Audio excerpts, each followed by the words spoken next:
Hello दोस्तों, नमस्कार। आज हम भारत के उप प्रधानमंत्री, महान्यायवादी और संसद के बारे में चर्चा करेंगे। दोस्तों, उप प्रधानमंत्री जिसका संविधान में कोई भी स्पष्ट रूप से उल्लेख नहीं है, यह राजनीतिक उद्देश्य के लिए बनाया गया एक पद है। जब प्रधानमंत्री देश से बाहर रहते हैं तो उप प्रधानमंत्री देश पर नियंत्रण के लिए अपनी जिम्मेदारियां लेता है। जब उप प्रधानमंत्री नहीं रहता तो गृह मंत्री देश का नियंत्रण रखता है।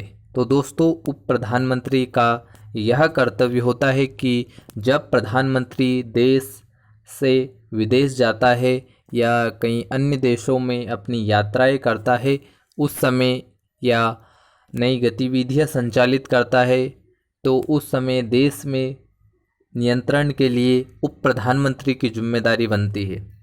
देश में अब तक 7 उप प्रधानमंत्री रहे हैं, जिनके नाम इस प्रकार है दोस्तों। नंबर 1 सरदार पटेल, मोरारजी देसाई, चौधरी चरण सिंह, जगजीवन राम, बीबी चौहान, देवी लाल और लाल कृष्ण आडवाणी, जो कि वर्तमान में है। तो दोस्तों, आपको याद रखना है कि हमारे देश में उप प्रधानमंत्री कितने रहे हैं और कौन कौन से हैं, उनके नाम आपको याद रखना है। एक बार पुनः मैं आपको नाम बता देता हूं कि सरदार पटेल, मोरारजी देसाई, चौधरी चरण सिंह, जगजीवन राम, बीबी चौहान, देवी लाल और लाल कृष्ण आडवाणी। तो दोस्तों, आप इन नामों को याद रखिए। आप बहुत सारे एग्ज़ामों में पूछे जा सकते हैं कि निम्न में से कौन उप प्रधानमंत्री रहा, तो आपको याद होना चाहिए कि उप प्रधानमंत्री कौन कौन रहे हैं। आगे बढ़ते हैं दोस्तों। महान्यायवादी या अटॉर्नी जनरल, इसकी चर्चा अनुच्छेद 76 में है। यह केंद्र सरकार का प्रथम विधि अधिकारी या कानूनी सलाहकार होता है। आपको याद रखना दोस्तों कि महान्यायवादी, जो कि अनुच्छेद 76 में है, वो भारत सरकार या केंद्र सरकार का प्रथम विधि अधिकारी या कानून अधिकारी होता है। यह संसद का सदस्य नहीं होता है, किंतु कार्यवाही में भाग लेता है। यह मतदान नहीं कर सकता है।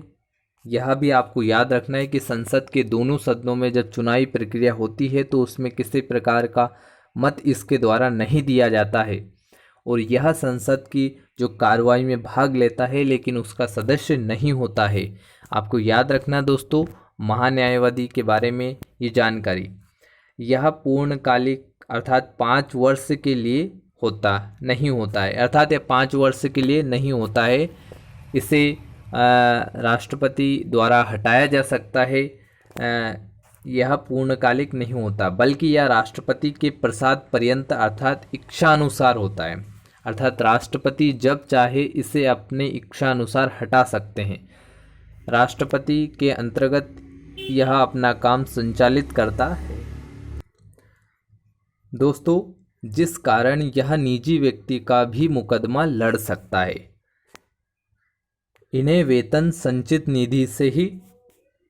निधि से नहीं मिलता, बल्कि प्रधानमंत्री कोष से दिया जाता है। तो दोस्तों, आपको याद रखना है कि महान्यायवादी को जो वेतन दिया जाता है वह संचित निधि से ना देकर प्रधानमंत्री कोष से दिया जाता है। केंद्र सरकार पर किसी भी प्रकार के मुकदमे को महान्यायवादी लड़ता है। यदि केंद्र सरकार पर कोई आरोप लगाता है तो उस आरोप को साबित करने के लिए केंद्र सरकार की ओर से महान्यायवादी लड़ता है। आगे बढ़ते हैं दोस्तों, आपको इन बातों को याद रख। दोस्तों, जो महान्यायवादी होता है यह मुकदमे को भारत के किसी भी न्यायालय में लड़ सकता है। इसकी योग्यता सर्वोच्च न्यायालय के जज के बराबर होती है।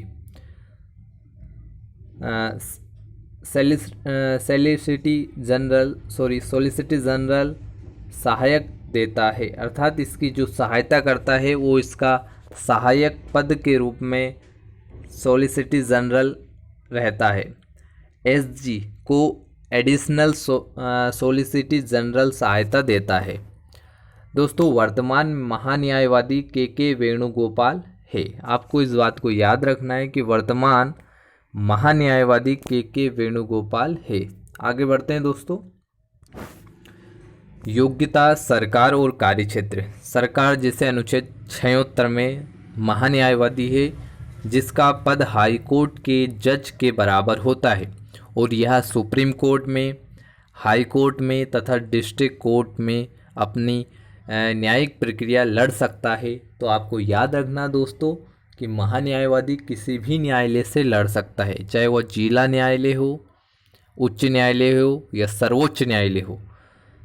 अनुच्छेद 76 में हाई कोर्ट के जज के बराबर होता है और डिस्ट्रिक्ट कोर्ट के जज के बराबर भी इसका पद होता है। तो आपको याद रखना है कि यह सभी न्यायालयों में अपना न्याय के लिए लड़ सकता है। आगे बढ़ते हैं दोस्तों। अनुच्छेद 77 केंद्र सरकार के कार्यों की संचालन की चर्चा है, जो विभिन्न मंत्रालय द्वारा संपन्न होती है।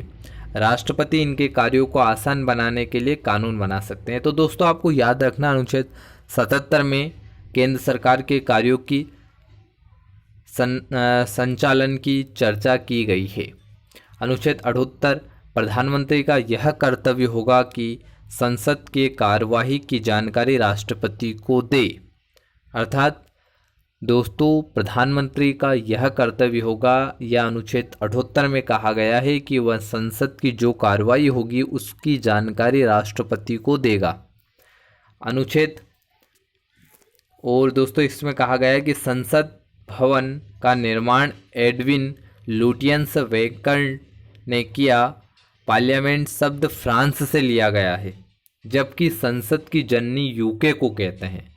तो दोस्तों बहुत महत्वपूर्ण बात यहाँ पर कही गई है कि जो संसद भवन का निर्माण किया गया था वो एडविन लुटियंस के द्वारा किया गया था। पार्लियामेंट शब्द जो प्रयोग किया गया है फ्रांस से लिया गया है, जबकि संसद की जो जननी कहते हैं अर्थात माँ कहते हैं वो यूके अर्थात इंग्लैंड को कहते हैं। संसद के 3 अंग हैं, कौन कौन से हैं?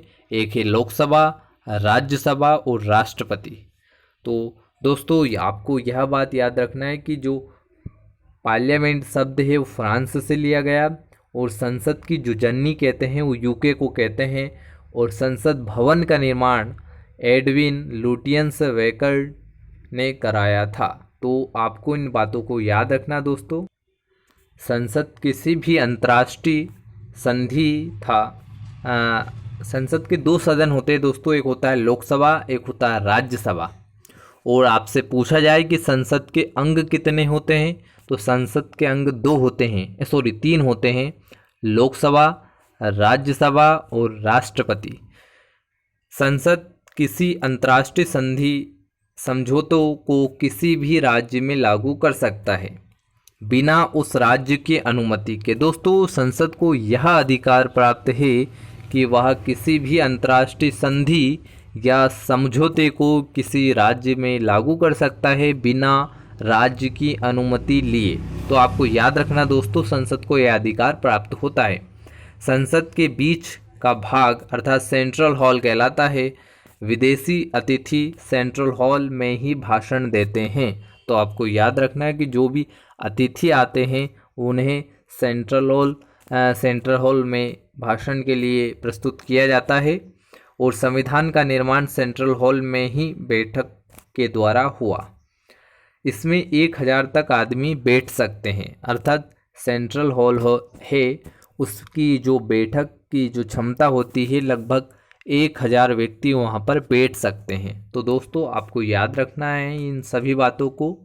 तो आज हमने देश के उप प्रधानमंत्री के बारे में चर्चा की, जो कि सरदार पटेल, मोरारजी देसाई, चौधरी चरण सिंह, जगजीवन राम, बीबी चौहान, देवी लाल और लाल कृष्ण आडवाणी।